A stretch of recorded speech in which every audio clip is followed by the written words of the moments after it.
typically maknanya setiap video yang kau buat mesti ada sponsor ke ataupun ada video yang tidak bersponsor? Kita buat video kalau ada sponsor.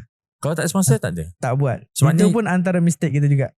Mistake kita di mana kita tak dia menjadikan kita tak konsisten. Itu yang kadang ada video, kadang tak ada video, kadang 2 bulan baru ada satu video. Sebab contoh macam kadang deal dengan klien, kita deal hari ni, kadang 2 bulan lagi baru siap sebab betul.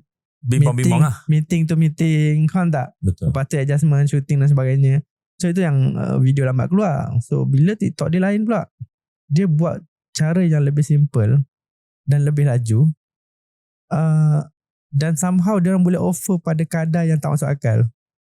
Itu pun tak masuk akal tu maksudnya, contoh macam satu video boleh pergi 300.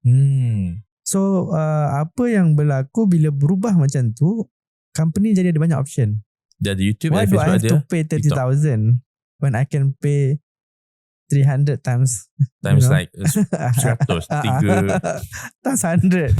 Kan dia boleh jadi okay lah, katalah tak semua orang 300, at least dia ada berpuluh-puluh influencer. Betul. Instead of dia dapat satu je. Sebab because the barriers of entry untuk masuk TikTok dah amat rendah lah, pakai phone dah boleh. Ya betul.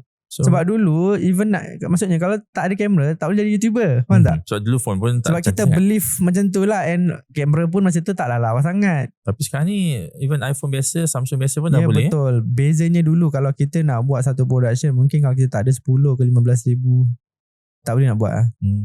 Sekarang dengan iPhone yang kita ada, katalah kita beli second 2,000 3,000 kan, kita dah boleh start our own production. Contoh, and then ada mic yang terbaru apa semua. Even saya pun daripada mic yang 22,000 lebih ke apa semua tu, saya pindah kepada mic yang harga dia 400 je.